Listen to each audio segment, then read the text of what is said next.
우리 찬송가 425장 부르시면서 새벽 기도에 시작하겠습니다.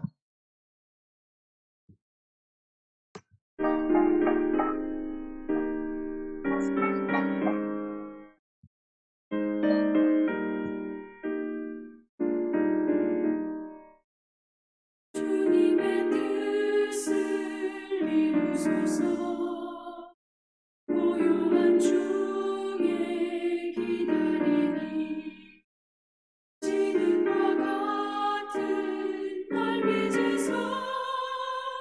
주님의 영성 만드소서.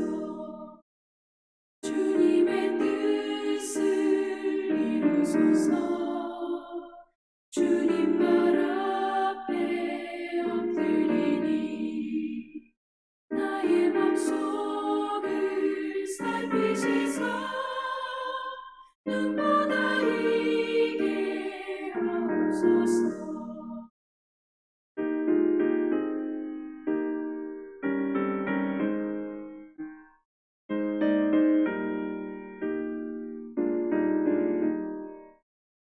주님의 뜻을 이루소서. 병들어 몸이 피곤할 때 권능의 손을 내게 펴서 강건케 하여 주옵소서. 주님의 뜻을 이루소서. 온전히 나를 주장하사 주님과 함께 동행함을 만민이 알게 하옵소서.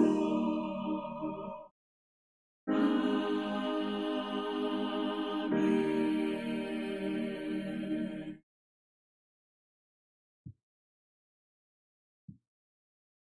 오늘 말씀은 여호수아서 16장입니다. 1절부터 10절 말씀을 읽고 은혜를 나누도록 하겠습니다. 요셉 자손이 제비 뽑은 것은 여리고 샘 동쪽 곧 여리고 곁 요단으로부터 강야로 들어가 여리고로부터 베델 산지로 올라가고 베델에서부터 루스로 나아가 아렉 족속의 경계를 지나 아다롯에 이르고 서쪽으로 내려가서 야블렛 족속의 경계와 아랫 벳 호론과 게세레까지 이르고 그 끝은 바다라. 요셉의 자손 므낫세와 에브라임이 그들의 기업을 받았더라. 에브라임 자손이 그들의 가족대로 받은 지역은 이러하니 그들의 기업의 경계는 동쪽으로 아다롯 아달에서 벳 호론에 이르고 또 서쪽으로 나아가 북쪽 믹므다에 이르고 동쪽으로 돌아 다하나 실로에 이르러 야노아 동쪽을 지나고 야노아에서부터 아다롯과 나아라로 내려가 여리고를 만나서 요단으로 나아가고 또 답보아에서부터 서쪽으로 지나서 가나 시내에 이르나니 그 끝은 바다라. 에브라임 자손의 지파가 그들의 가족대로 받은 기업은 이러하였고 그 외에 므낫세 자손의 기업 중에서 에브라임 자손을 위하여 구분한 모든 성읍과 그 마을들도 있었더라. 그들이 게셀에 거주하는 가나안 족속을 쫓아내지 아니하였으므로 가나안 족속이 오늘까지 에브라임 가운데에 거주하며 노역하는 종이 되니라. 아멘. 오늘 16장의 말씀은 요셉 지파가 받게 된 기업의 경계를 이야기하고 있습니다. 근데 이 요셉 지파는 우리 앞에서 살펴본 것처럼 두 지파로 나뉘어지게 됩니다. 하나는 므낫세 지파와 에브라임 지파인데 오늘은 에브라임 지파를 중심으로 요셉 지파가 받은 기업에 대해서 설명을 하고 있는 내용입니다. 므낫세 지파 중에 절반은 요단 동쪽에서 기업을 받았고 나머지 오늘 요셉 지파가 받은 그 지역 가운데 에브라임 지파를 중심으로 설명함으로써 남은 므낫세 반지파의 기업이 결정이 되는 이런 설명을 우리에게 하고 있습니다. 오늘 말씀해 보시면은 이렇게 땅을 기업으로 받을 때에 오늘 1절에 말씀해 보시면은 요셉 지파가 제비를 뽑아 기업을 받았다고 성경은 설명하고 있습니다. 이렇게 성경이 제비 뽑아서 기업을 분배하는 이 내용은 요셉 자손뿐만 아니라 이제 가나안 땅을 분배받는 모든 족속들이 다 마찬가지입니다. 각 지파별로 자기가 분배받을 기업의 경계를 뽑을 때에 아마 제비 뽑기를 통해서 이렇게 분배했던 것 같습니다. 근데 우리가 중요하게 생각해야 될 것은 지금 이 가나안 정복하는 이 내용이 여호수아의 지도에 의해서 가나안 정복 전쟁이 시작되고 이제 마무리가 다 됐습니다. 마무리되었다고 해서 가나안 땅에 있는 모든 지역이 다 정복되었다고 우리가 이야기할 수 없습니다. 왜 그러냐 하면은 14장 1절입니까? 거기에 보면은 13장 1절에 보면은 여호수아는 나이가 많고 아직 그 가나안에 점령해야 될 곳은 매우 많이 남아 있다 이렇게 이야기하고 있기 때문입니다.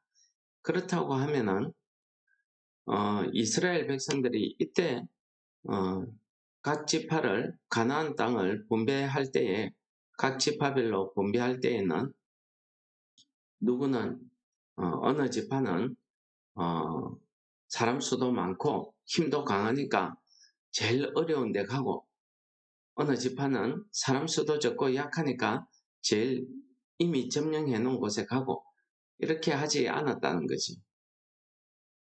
자기들이 제비를 뽑을 때에는 하나님의 뜻에 맡겨둔다는 이런 의미가 거기에 포함되어 있었던 것입니다. 이들이 제비 뽑아서 기업을 나눌 때에는 이미 이스라엘 가나안 지역은 아주 그 중심 거점 지역만 이렇게 점령을 하고 그 지역을 중심으로 해서 분배받은 지역 안에서 가나안 족속들을 쫓아내고 거기에 완전히 정착을 할 수 있어야 된다 하는 것을 오늘 말씀을 통해서 우리에게 가르쳐 주고 있습니다. 오늘 16장 마지막 절에 보시면은 에브라임 지파가 게셀에 거주하는 가나안 족속을 쫓아내지 아니하므로 가나안이 족속이 오늘까지 에브라임 가운데 거주하며 노역하는 종이 되었다 라고 성경은 이야기하고 있습니다. 어디 에브라임 지파만 그랬겠습니까? 모든 지파가 다 이러했다고 성경은 기록하고 있고 특히 사사기서에 가면은 이 남은 산지에 있는 가나안 족속, 북쪽에 있는 가나안 족속을 어떻게 몰아낼 것인가, 누가 갈 것인가 이것 때문에 시비가 붙기도 하고 참 여러 가지 어려운 일들이 아직도 많이 남아 있더라는 것입니다. 오늘 말씀 가운데 제비뽑기가 등장하고 있는데 이 제비뽑기는 우리가 알고 있듯이 그 사람의 운에 맡겨서 뽑는다 이런 도박적인 개념보다는 이들이 분배한 것은 똑같이 분배를 해야 되는데 앞에서 말씀드린 것처럼 어느 지파는 많이 어느 지파는 적게 이렇게 하지 않았다는 거죠. 하나님의 뜻에 따라서 하나님의 뜻에 의해서 제비를 뽑아서 지역을 나누었다는 겁니다. 그래서 유다 지파 같은 경우에는 남쪽 거의 대부분을 그들의 경계 지역으로 이렇게 기업을 얻었고 오늘 에브라임 지파 같은 경우에는 가나안의 중부 지역을 그들이 얻게 됩니다. 그런데 이렇게 하나님의 뜻에 의해서 그들이 지역을 얻기는 했는데 그들이 하나님의 뜻을 다 순종하지는 않았다는 사실을 오늘 본문 말씀 마지막 10절이 이야기하고 있습니다. 그것은 신명기서에서 신명기 7장 또는 20장에 보시면은 하나님께서 이 가나안 족속을 다 진멸하고 쫓아낼 것을 하나님이 말씀하고 있습니다. 그것은 이 이스라엘 백성들이 가나안 족속을 남겨두게 되면은 그들로 인해서 하나님을 속히 떠나서 우상 숭배하며 죄의 길에 빠질 수 있기 때문이라고 성경은 설명하고 있습니다. 그럼에도 불구하고 이 이스라엘 백성들은 이 가나안 족속을 다 쫓아내지 않았다는 거죠. 오늘 10절의 말씀에서도 보시면은 에브라임 족속은 하나님의 말씀, 모세가 또 이 족속들을 남겨두면은 나중에 너희들에게 걸림돌이 된다. 너희가 어려움에 처하게 된다라고 경고를 했지만은 이 에브라임 족속은 이들을 다 쫓아내지 않고 게셀 지역에 살고 있는 가나안 족속을 남겨두었다는 거죠. 쫓아내기보다는 그들을 우리의 종으로 삼는 것이 이득이다. 이렇게 생각했을 수도 있습니다. 어떤 이유에서든지 그들은 하나님의 그 명령, 모세를 통해서 말씀하신 그 명령을 준행하지 않았기 때문에 그들이 나중에 이 이스라엘이 결국 패망하는 그 원인이 바로 오늘 제비를 뽑아서 분배받은 이 일을 완수하지 못했기 때문에 그렇다 이렇게 말씀드릴 수 있겠습니다. 왜 제비를 뽑겠습니까? 앞에서 말씀드린 것처럼 제비 뽑는다는 것은 우리 일반 사람들이 생각하는 그런 개념이 아니라 하나님의 뜻을 묻겠다. 하나님의 뜻이 나타나기를 원한다.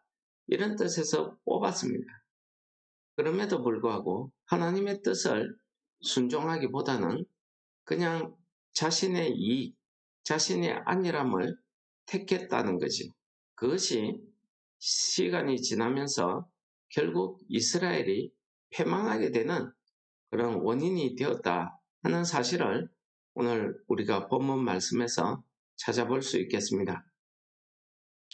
제비 뽑기는 참 어떤 의미에서 우리 믿음 안에서 제비 뽑기를 한다는 것은 사람의 뜻이나 생각을 완전히 배제하고 하나님의 뜻에 온전히 맡기겠다 하는 이런 신앙적인 측면이 있다고 말씀드렸습니다. 그래서 사도행전에 보면은 베드로가 제안을 합니다. 우리 형제 중에 가룟 유다는 자기의 길을 갖고 한 사람, 부족한 사람을 우리의 그 사도의 한 사람으로 새로 뽑기를 제안을 했죠. 그때에 제비를 뽑아서 마띠아를 얻었다라는 사실을 성경이 기록하고 있습니다. 이렇게 성경 안에서 제비 뽑기는 하나님의 뜻을 우리가 묻겠다. 하나님의 뜻에 순종하겠다. 그런 뜻이 있습니다. 오늘 본문의 1절에서 요셉 지파는 제비 뽑기를 통해서 기업을 얻었습니다. 그럼에도 불구하고 10절에 보시면은 게셀에 사는 가나안 족속을 다 쫓아내지 아니하고 그들에게 노역을 제공하는 종으로 삼았다는 것입니다. 여러분, 그럴 것 같으면은 제비를 왜 뽑습니까? 우리는 오늘 에브라임 지파뿐만 아닙니다. 다른 지파도 마찬가지였습니다. 즉 유다 지파 같은 경우에도 여부스 주민을 쫓아내지 아니하고 같이 살았지. 이런 모든 것이 결국은 하나님 앞에 우리가 죄를 짓게 되는 원인이었다 하는 사실을 우리가 말씀을 통해서 배울 수 있겠습니다. 오늘 하루도 우리는 하나님의 뜻에 순종하기를 원합니다. 그러나 우리가 하나님의 뜻에 순종한다는 것은 이러한 우리의 신앙의 행위, 이런 것으로는 완전히 될 수 없다는 사실을 오늘 말씀이 우리에게 가르쳐 주고 있는 것 같습니다.